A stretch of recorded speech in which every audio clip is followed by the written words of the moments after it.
I remember it. It wasn't me. I know about it because I started the fire. I wasn't there. That wasn't you? That wasn't me.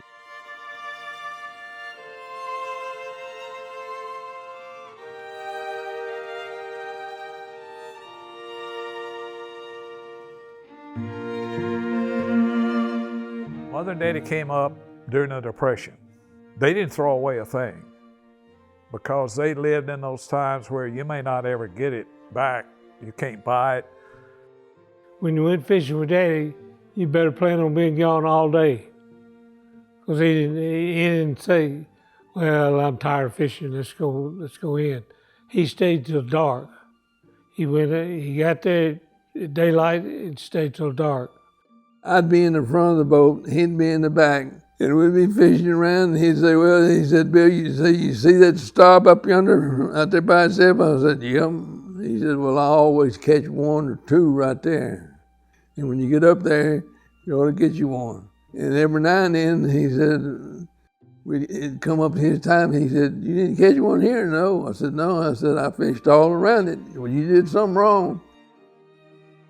He'd put his pole away and catch, see, look there, I told you I always get one or two right here. He said, you was holding your mouth wrong, you was holding your pole wrong, I was doing something wrong. But he could catch one there, but I fished all around, I didn't even get a nibble.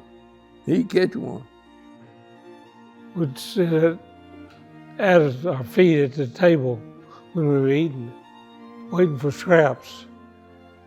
And we'd say, well, speak, Duke. And he'd speak, and we'd give him one butterbean. Next time it was a speak, Duke. No, that's too loud. He'd go, whoa, that's too loud, Duke. The next thing, his lips would go out and he wouldn't hear nothing. They'd give him one butterbean. He had to work for that one butterbean. You couldn't have asked for a better mother. Mother would go to church on Sunday night. Daddy would go on Sunday morning because Mother was at home cooking Sunday meal. We got home from church. We got home, it was ready. Dinner was ready. And it was good. He said, I went to the office one time and said, Mr. Bailey, can I call my mama? He said, you sure can, come on. He said, boy. So we said, went through the office, went through the back door, we got out between the buildings, we got in at the end, and he said, okay, and y'all live over here, and then I can get right here and holler real loud so she can hear you.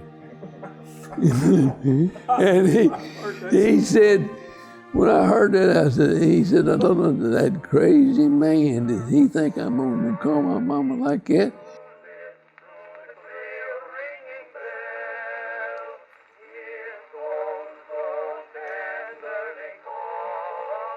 Growing up with my brothers and in Jonesboro in the 40s and 50s, it was peaceful. World War II was over. I've said 100 times, the 50s were the best ever, and there'll never be another decade to grow up in. And it was just a peaceful, good, safe time to grow up.